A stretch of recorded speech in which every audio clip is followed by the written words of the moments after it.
damn good.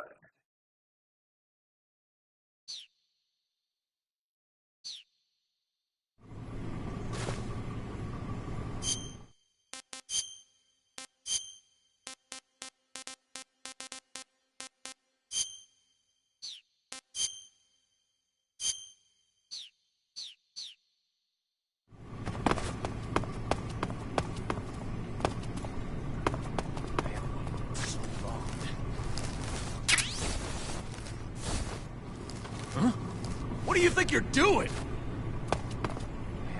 So long.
Answer me.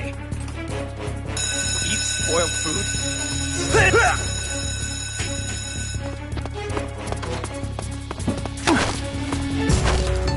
Speak. If you can get down the northeast stairs, you'll find the gem.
Hey!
Who's there?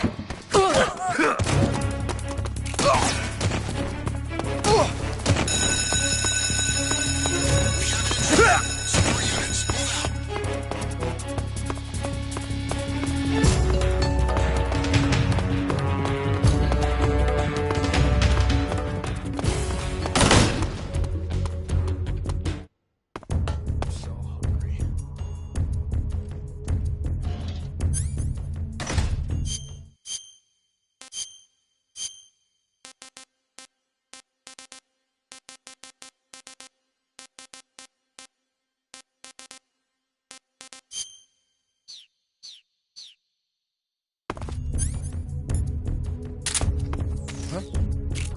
Right there?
He's over there?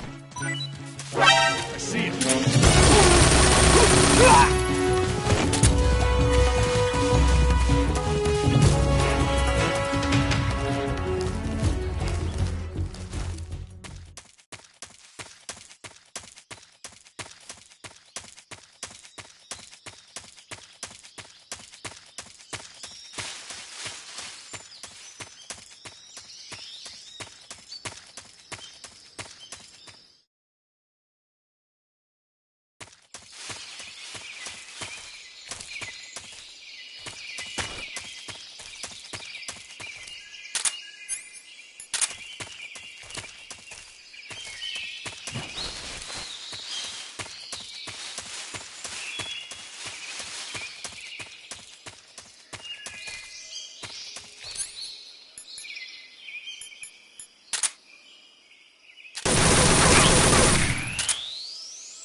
Munchies! Vanished.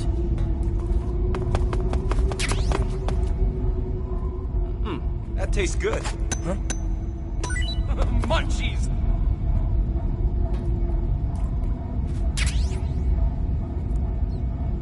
That tastes good.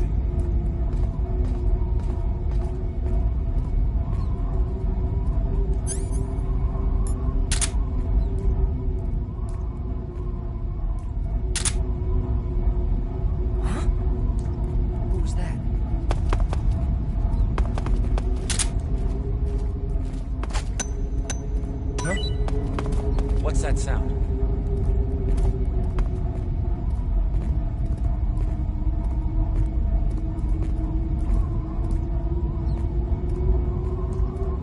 There's nothing here. Huh? I'm so hungry.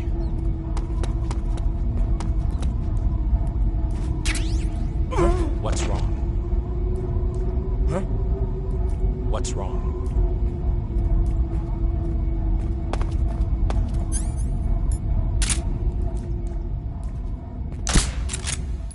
That guy? I know he's close. Who's that?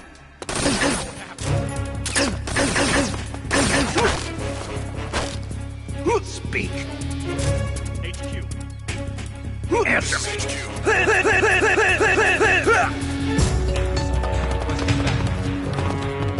Acknowledged. Sending reinforcements.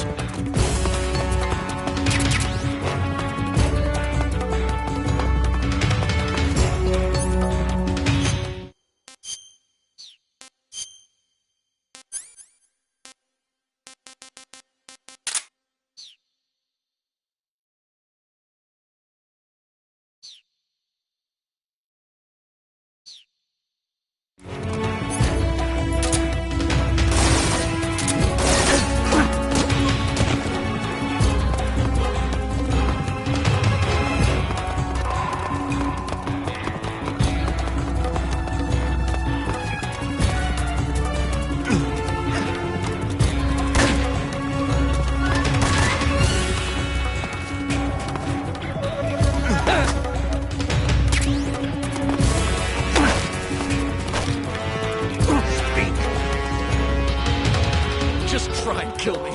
Speak. Let me go! Speak. Just try.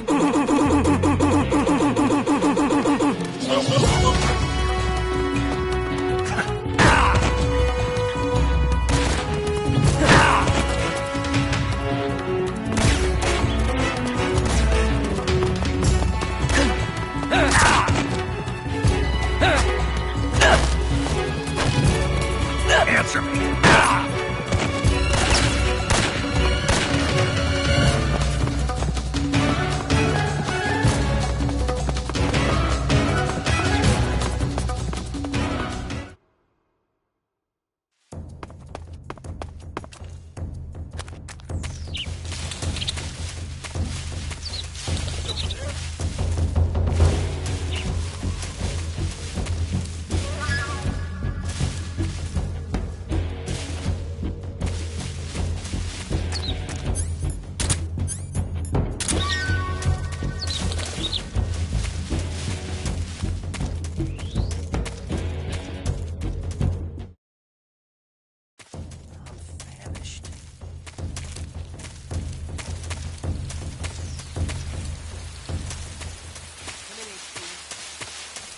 This is HQ. Control here. We've lost the enemy. Enter high alert. Who's that? He is still nearby. Pursue and engage him.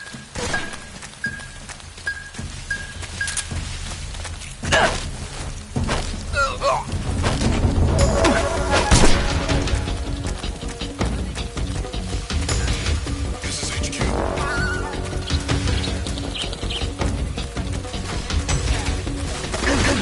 Acknowledged.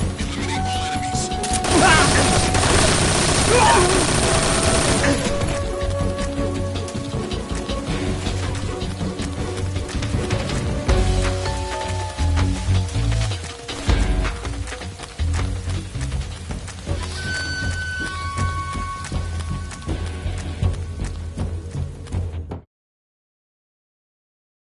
Welcome back, Snake.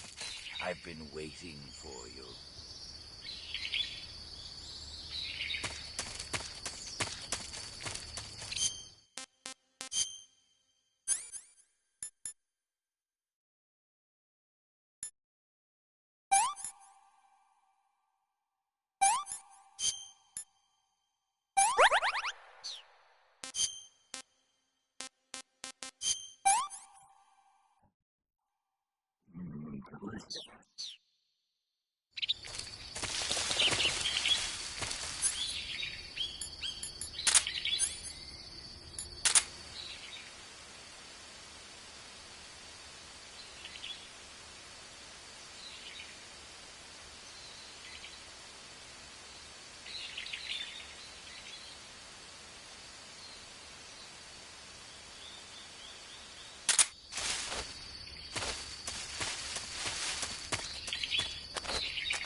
What's the matter? I'm over here.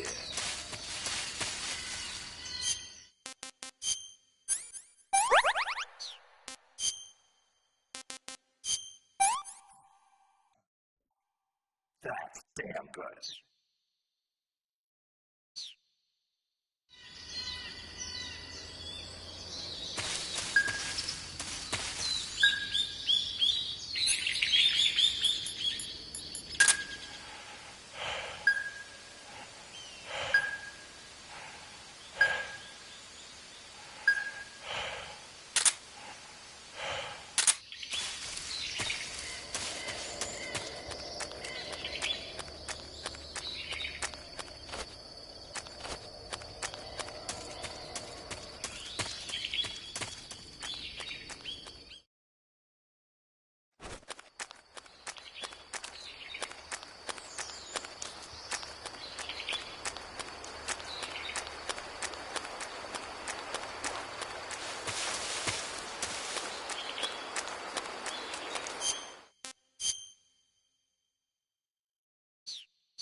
This is the end.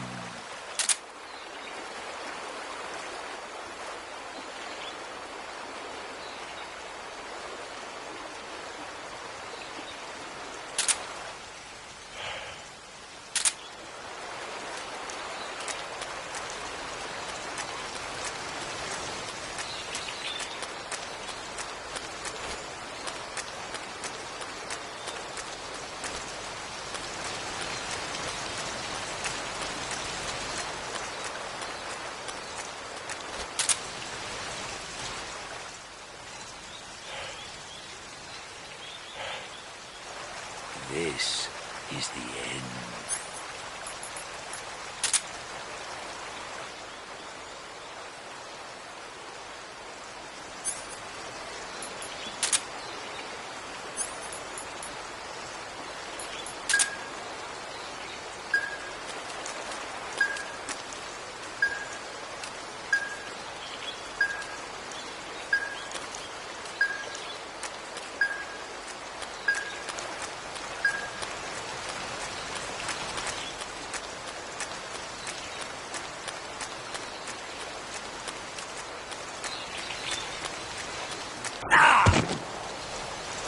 What's the matter? I'm over here.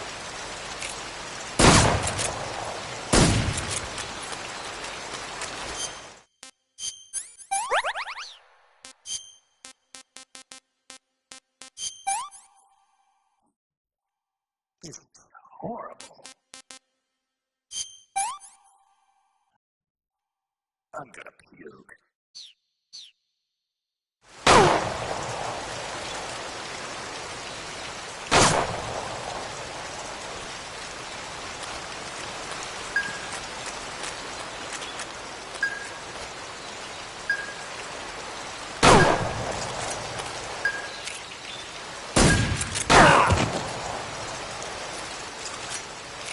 Foolish boy.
What's the...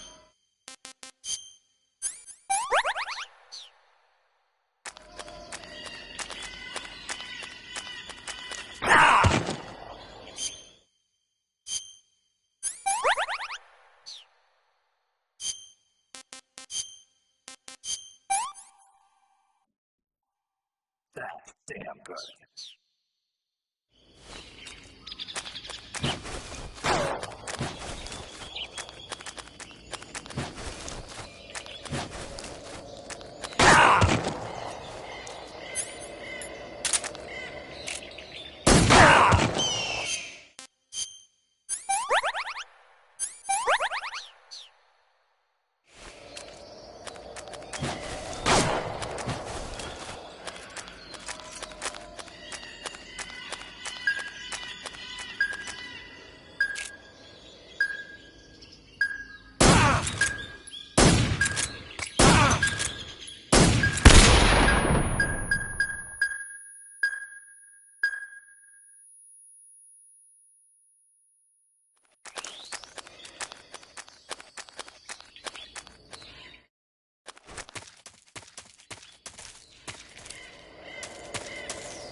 I've had enough.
Hey, this works. Your end will soon be upon you. We're just getting started.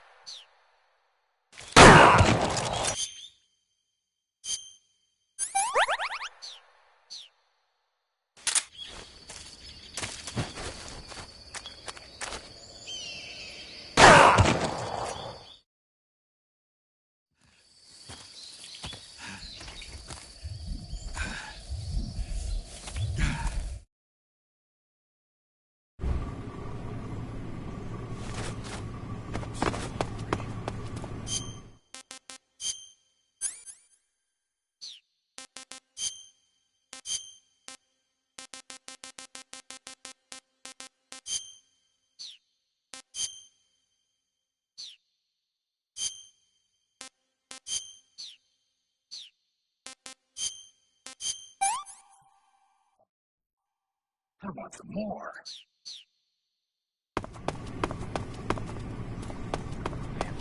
so long. Huh? What do you think you're doing? It's so long.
Munchies! Who's that? This is HQ.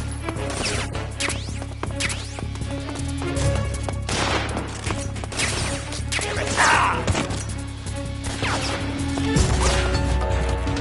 Sending reinforcements.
Who's that?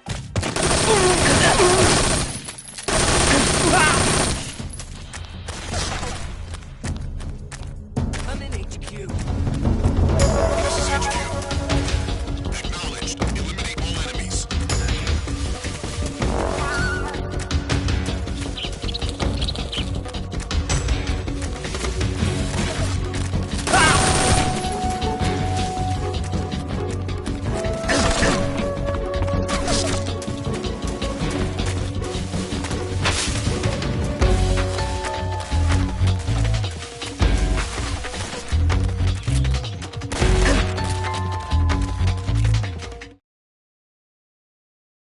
Welcome back, Snake.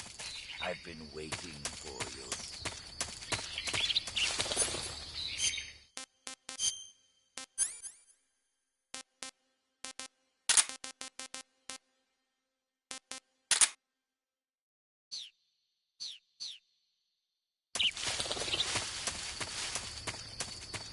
There.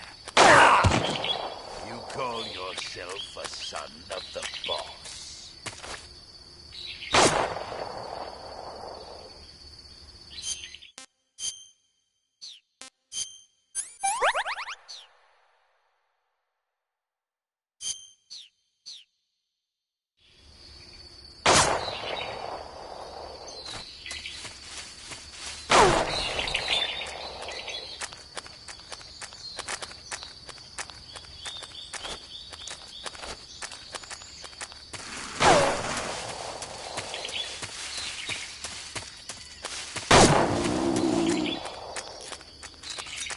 You're making this too easy.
Foolish boy.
Spirits of the forest, I thank you. The boss would be proud of you.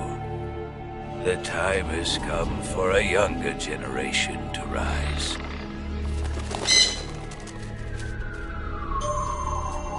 I've been wandering for more than a century, and now my journey comes to a close. What a splendid way to end it all.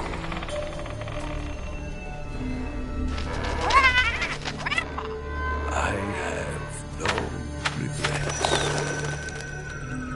I can return to the Forum Allah.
Saving the game, Snake?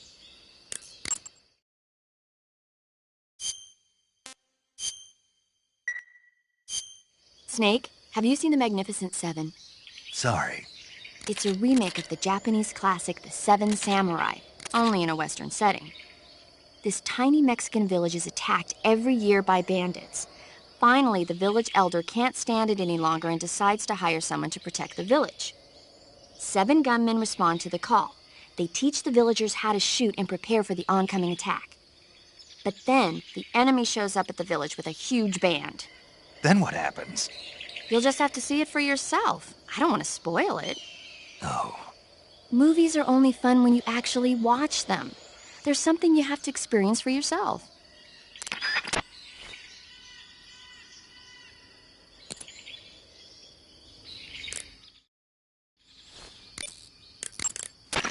Rendezvous with Eva at the top of the mountains. According to her, the shaft leading to the mountains should be located in the far northeastern corner of the forest. Enter the shaft and head into the mountains. Proceed to the northeast. Major, why do they keep exploding? It's part of their legend. Legend? The legend of the Cobra unit. I'll let Sigint explain. Sigint? Yeah, that's a microbomb. A microbomb? Yep. During World War II, the Cobra unit was used for the nastiest kinds of wet works, the kind that could never be let out into the open.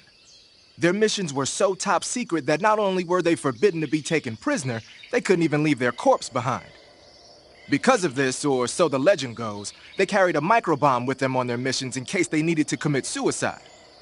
I always thought it was just a rumor. I never expected it would turn out to be true. But why would they be carrying bombs this time around? It's not like they're in hostile territory. Maybe they're ready to die. Ready to die? Yeah. They've got no unit to go back to. Not even a country. So they've got no place to die except the battlefield, huh? Yeah. No turning back for them. I wonder if the boss feels the same.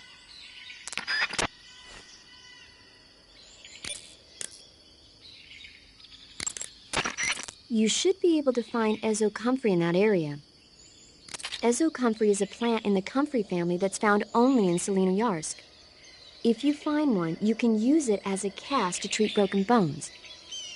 How can a plant be turned into a splint?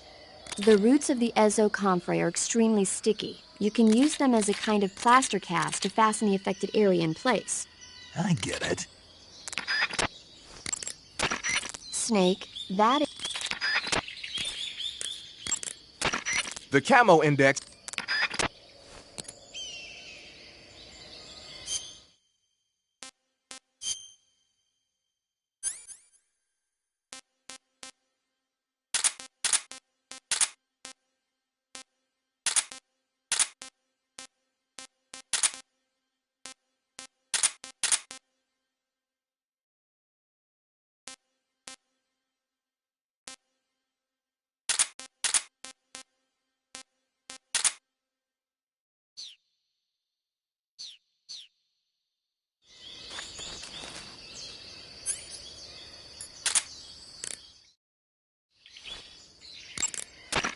Snake, you've got a... I know. It's some new kind of rifle out of the West. Looks kind of like a black rifle. No, it's not an AR-15. It's an XM-16E1, a top-of-the-line rifle that the Army adopted recently on a trial basis. The U.S. military was working on a new concept for a light infantry weapon from the late 40s through the mid-50s. In the end, they decided they wanted a .22 caliber high muzzle velocity rifle with full auto capability. What they came up with was the AR-15, the so-called black rifle. The one you've got there, the XM-16E1, is a modified AR-15 that's been fitted with a bolt forward assist. I heard they're doing performance evaluations down in Southeast Asia. So they captured one in Vietnam and brought it here? That's my guess. But that thing looks a lot different from a regular XM-16E1. There must have been a gunsmith present at the field test who made all these modifications on the spot. The fact that it's painted in camouflage colors shows that more and more people these days are starting to realize the importance of camouflage. They made it so it takes a suppressor, too.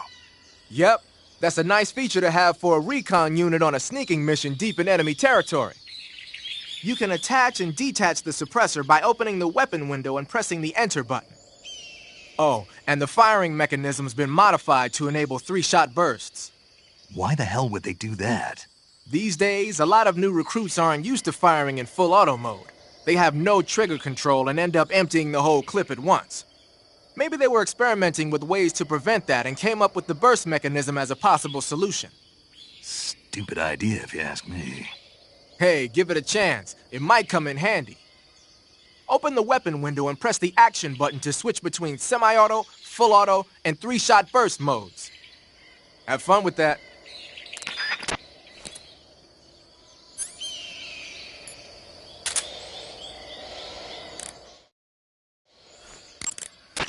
I see you got yourself an M63.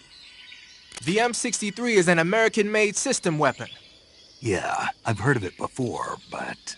But you never got your hands on one. Doesn't surprise me. It's brand new. They only developed it last year. I'm thinking they probably captured some in Southeast Asia and sent them back for research. The term system weapon refers to a design where most of the parts are interchangeable, allowing you to create a lot of different variations from a single original model. Using a set of basic components as the core, you can mix and match parts to create any number of different weapons. It's like a convertible rifle. By switching barrels and magazines around, you can make everything from an assault rifle and a carbine to a light machine gun and even a belt-feeding medium machine gun. Not only does this save the trouble of having to organize a bunch of different weapons on different lines, but it also has the added benefit of cutting down on the amount of training needed for each soldier. Most of the parts are made by presswork and lost wax casting, so they can be manufactured in countries that lack a developed technological base. Nice touch. The variation you've got there is the belt-fed light machine gun. It was originally designed for use in squad support missions. It's a lot lighter than the M60. Yeah, you won't find a lighter weight light machine gun than that. It ought to be pretty easy to handle in the jungle. Make good use of it.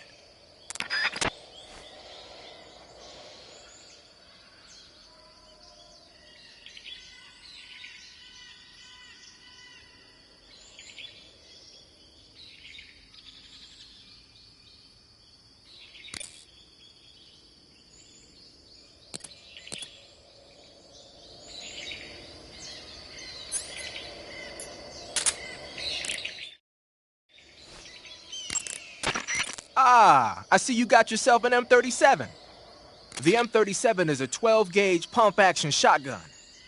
Don't expect any kind of accuracy from a distance, but one blast will send the enemy flying, and it's got some serious firepower, too.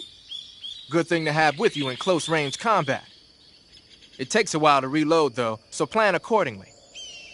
The thing that really distinguishes the M37 is that it's lightweight. It's about 2 pounds lighter than other shotguns. In fact, it's so light that it's been nicknamed the Featherlight. Yeah, and to top it off, this one's had its barrel and stock sawed off. That's probably a modification to make it easier to wield in the jungle. Those Soviet boys know what they're doing. I guess the other distinguishing feature would be the lack of an ejection port on the side of the receiver. Ambidextrous, huh? Exactly. It's been designed so you can use it left-handed or right-handed with equal ease. But that's not all.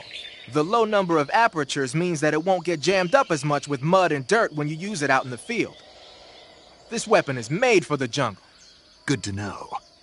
But what are they doing with an American-made shotgun? Good question. I guess they could be doing research on Western weapons, but... Did you ever hear about the SAS using shotguns in the jungle combat in Malaya? Just stories. In the jungle, you're always running into the enemy when you least expect it. The SAS found the shotgun to be extremely effective, delivering massive firepower in a short period of time. Because of that, lately a lot of point men are starting to use shotguns as their weapon of choice. Vogan's men might be trying that tactic out for themselves.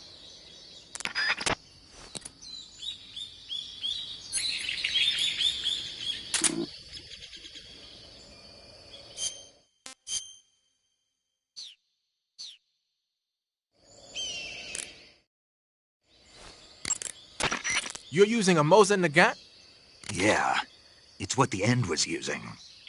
I see. The M1891-30 Mosin Nagant is a real beauty of a bolt-action sniper rifle. It's been in use since World War II. Mosin Nagants are created by selecting the best-made weapons out of the regular M1891-30 rifle production line for their high precision and upgrading them to sniper rifles. They add an optical sight, make the trigger pull lighter, bend the charging handle underneath, that kind of stuff. The Mosin Nagant has been known far and wide since the war for its superior capabilities. They were so highly valued that a lot of German snipers on the Eastern Front preferred to use captured Mosin Nagants instead of their own rifles. It looks like the N took the one he'd been using since the war and modified it to fire tranquilizer rounds. Yeah, it's also been fitted with a folding stock and a pistol grip. Maybe for parachute jumps? Well, I don't know why he did it, but that's the tool of a legendary sniper. It's gotta be a fine piece of work. But remember, the Mosin Nagant is a bolt-action rifle, so you'll have to load a new tranquilizer round into the chamber by hand every time you fire. That means no repeat firing. One shot, one kill. When you equip a sniper rifle, you'll go straight into first-person view. Once you're in position, press the aim button to look through the scope. The trigger is the weapon button as usual. You can change the magnification on the scope by pressing the action button. You can fire from a standing position, but your aim will be a heck of a lot steadier if you're lying down. Try it out.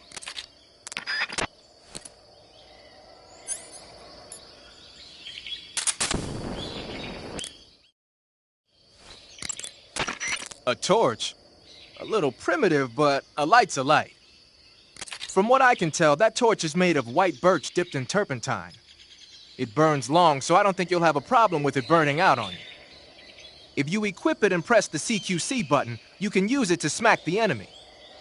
You can also swing it around by pressing that button repeatedly. Useful when you need to clear the room of bats and stuff. With the weapon button, you can light and extinguish a torch, so make sure that thing is out if an enemy is closing in. Get used to it. The light from the torch is visible from a long way off, though. It probably goes without saying, but marching into battle with a torch in your hand is not the sanest course of action. You should only light a torch when you're someplace like a cave where you can't find your way around without a light. Yeah, I hear you.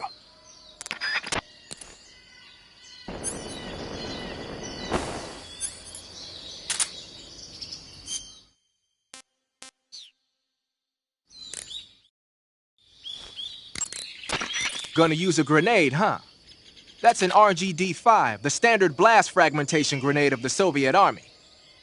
The grenade itself is composed of two steel-plated casings. Each of those casings has an inner fragment liner that causes it to burst into over 300 shards when the grenade explodes. The grenade will deliver heavy damage to any enemies within its blast area. The safety pin is on the opposite side relative to the M26, so be sure to hold the safety lever down with your finger when you grip it.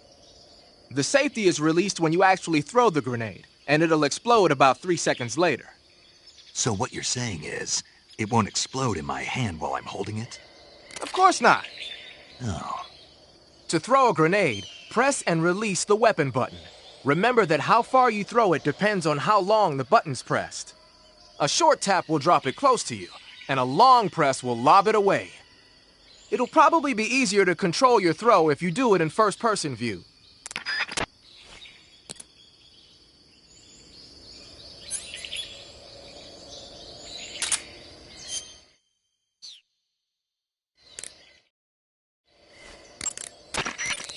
You're thinking of using a white phosphorus grenade. Like the name says, a white phosphorus grenade is one that uses white phosphorus to create an incendiary effect. White phosphorus grenades were used by the U.S. military during World War II. Back then, they were known as Willie Pete's, after the first 2 letters of white phosphorus. The one you've got there is probably the exact same thing. White phosphorus is a white, waxy substance that spontaneously combusts when it reacts with oxygen. The combustion temperature is over 5,000 degrees Fahrenheit. Any human targets within the area of effect when it explodes are gonna get seriously burned. Just make sure you don't accidentally set yourself on fire. If your body does catch on fire, either plunge into some water or take off the burning clothes and put on new ones.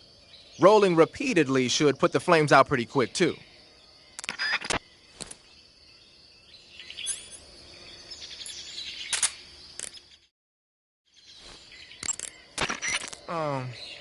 That's a weird grenade you got there.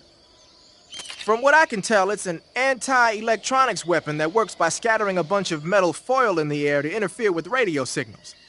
Call it a chaff grenade, if you will. By using a chaff grenade, you can disrupt the function of enemy radios and electronic devices for a short period of time. But keep in mind that as long as the chaff is in effect, you won't be able to use your motion detector or active sonar either.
The forest you're in now is known as Sokrovieno.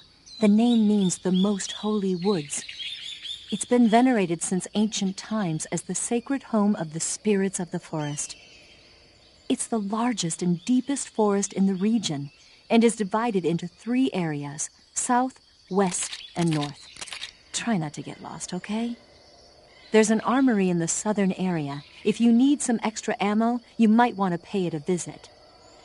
The tunnel to the mountains is to the northeast. Head that way.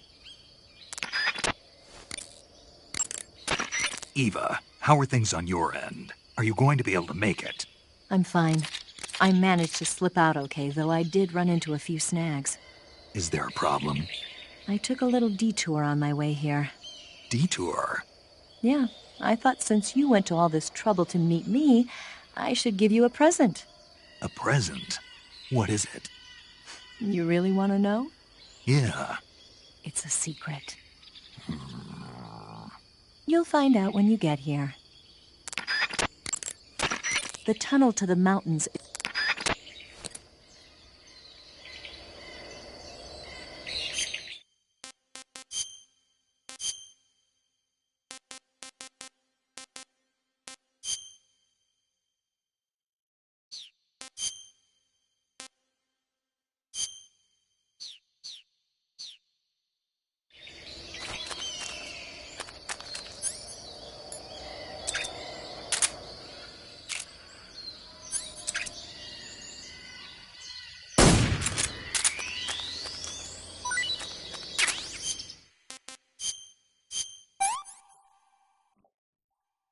Hey, this worked.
You made it to the mountains.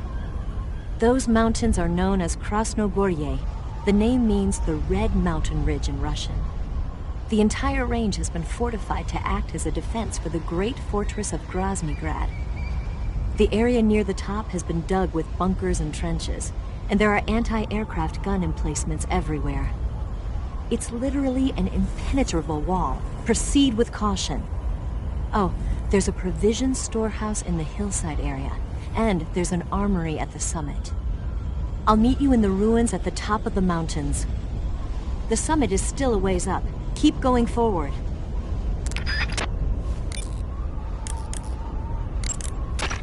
You found your way to the mountains, I see.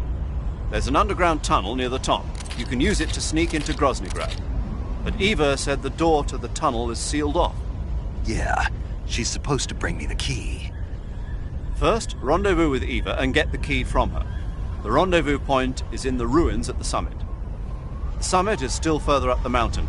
Keep heading up towards the summit.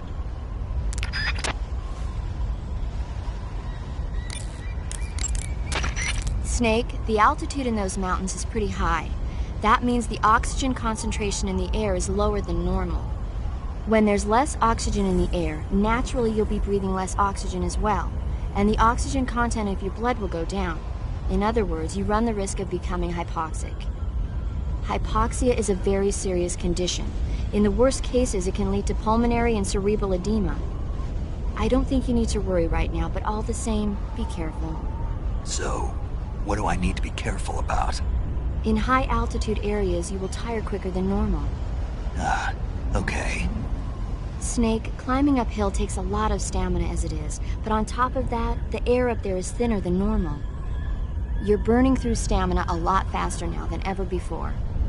Keep an eye on your stamina gauge. Be sure to eat something to restore your stamina before you run out. Looks like you got your face painted in desert color. Desert is a brown-colored face paint used for operations in mountainous terrain as well. It should let you blend in well in mountain and desert environments.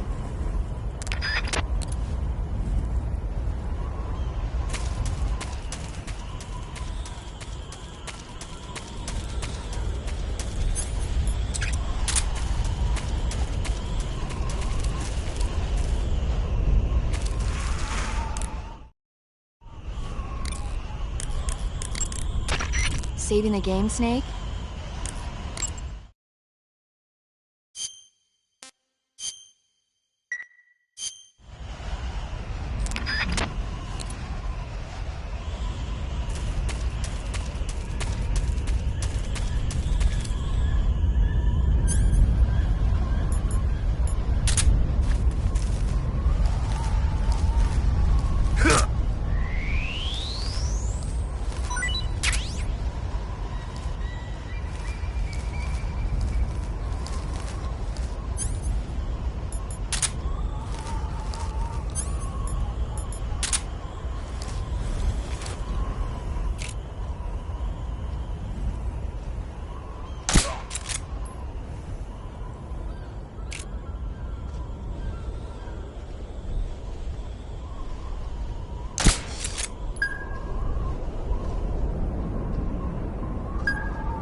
Speak. If you get stung by a scorpion, use serum. Answer me. On the mountains, chocolate chip camouflage would be effective. Answer me. If you get stung by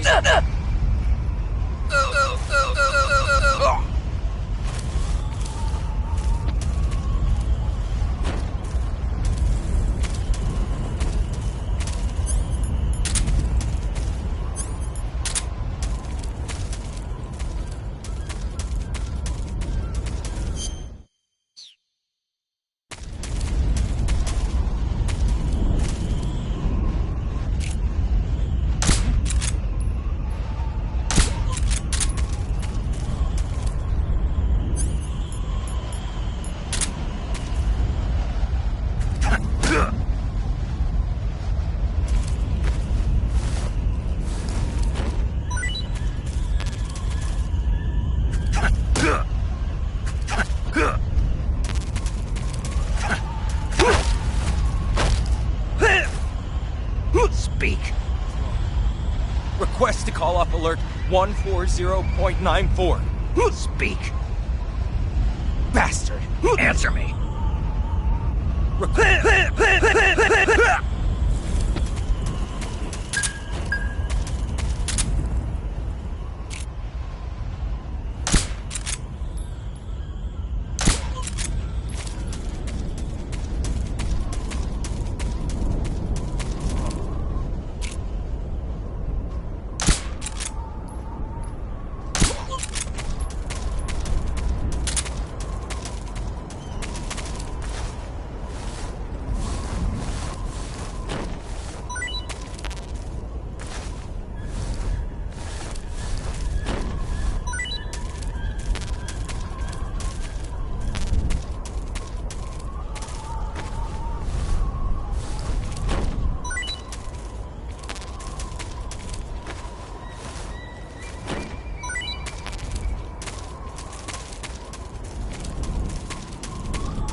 Speak. On the mountains, rations are hard to come by. Speak. Let me go! Answer me. On the mountains.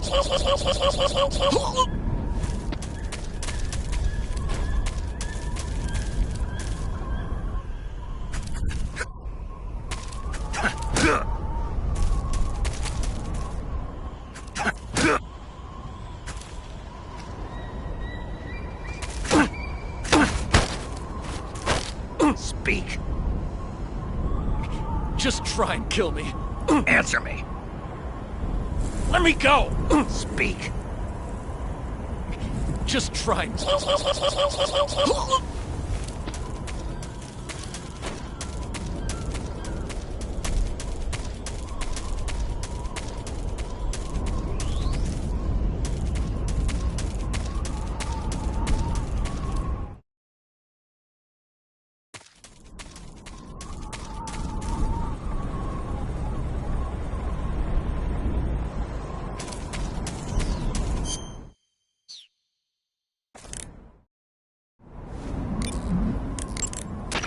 I see you've caught a Thai cobra. The Thai cobra is a large venomous snake that carries an extremely potent neurotoxin. Be careful not to get bitten. If you do get bitten, go into the survival viewer right away and use Cure to give yourself a serum injection. The Thai cobra originally comes from Indochina, Thailand, and southern China. The ones in that area were probably imported as pets and research subjects before they escaped and turned feral. Not as food. Come again? They weren't imported as food. They're not for eating.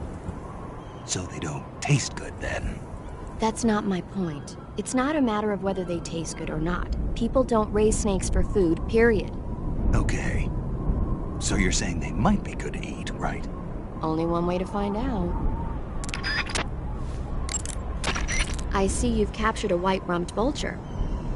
The white-rumped vulture is a type of vulture found in India. Its diet consists mostly of dead animal carcasses. I don't think it'll attack you, but it's a fairly large bird of prey, so you probably won't be able to capture it alive using the tranquilizer gun. Got it. But there is something here that's bothering me. What is it? They say the white-rumped vulture doesn't just eat animal carcasses. It eats human ones as well. Is that so? Yeah. So then if a person eats a white-rumped vulture, does that mean he's eating human meat too? What do you think? Stop it already. You're gonna make me lose my appetite.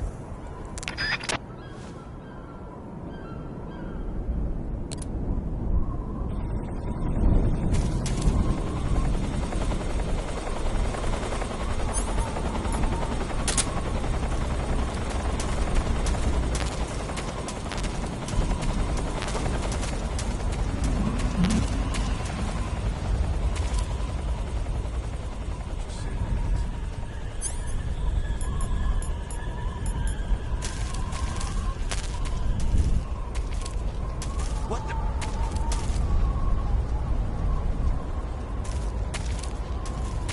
I'm just seeing things.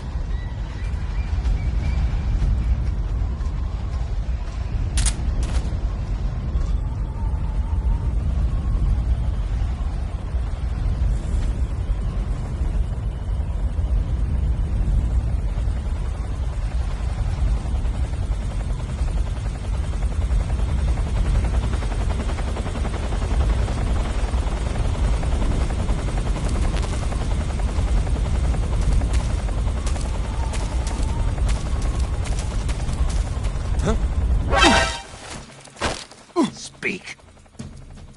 Just up ahead. Speak. There's more of us.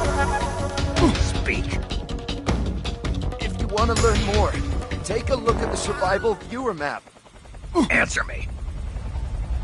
Fire support request 149.12.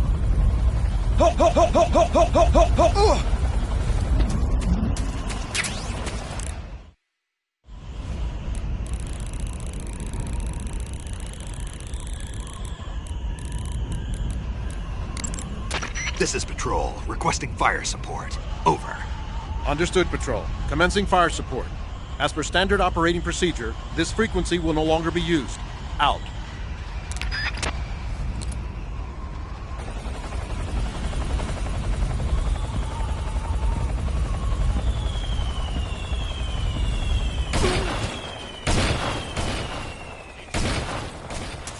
This is HQ.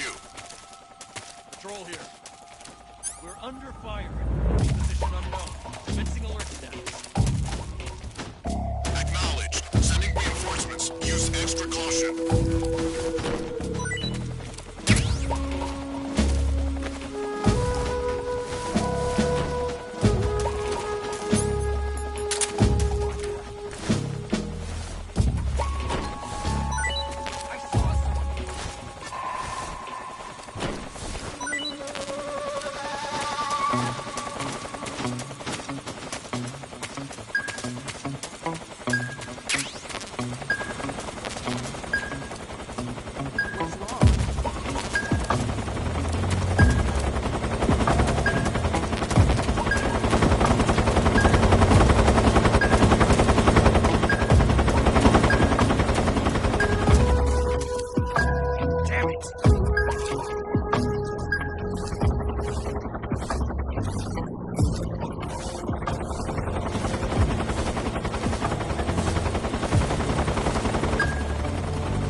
Who's that? Speak. Grenades. Lying down will. Speak. Fast.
You want to save?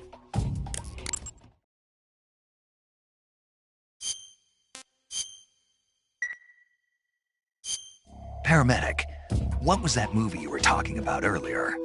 Which one? My mother, the teenage whatever. Oh, that. Sorry. The Major was talking to me at the time and I wasn't really paying attention. Don't worry, I'll get it right next time.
Do you want to save?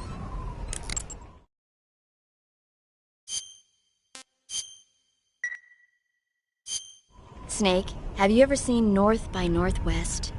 Missed that one. It's about this ordinary guy who runs an ad agency. He's mistaken for someone else and gets kidnapped and forced to do a certain job. As a result, he gets tangled up in a conspiracy, and pretty soon he's traveling to New York, Chicago, and even Mount Rushmore in pursuit of the real culprit. Hitchcock's films always keep you on the edge of your seat, but sometimes they can be funny when you least expect it. That's why I love them. Have you seen all of his films? All of them? Oh, not even close. He's been making movies since before I was born. I guess I might have seen some of them on TV. But the first movie I ever saw in the theater was a Hitchcock film. We all went and saw it as a family. It was Rebecca. This was when you were a kid? Yeah, my parents loved watching movies, so they took me along. I didn't quite understand the plot, but for some reason I thought it was really scary. Actually, I remember the candy bar they bought me on the way home better than the movie itself. That's when you fell in love with movies? You could say that. It was like an irresistible force at that point. I was completely swept away.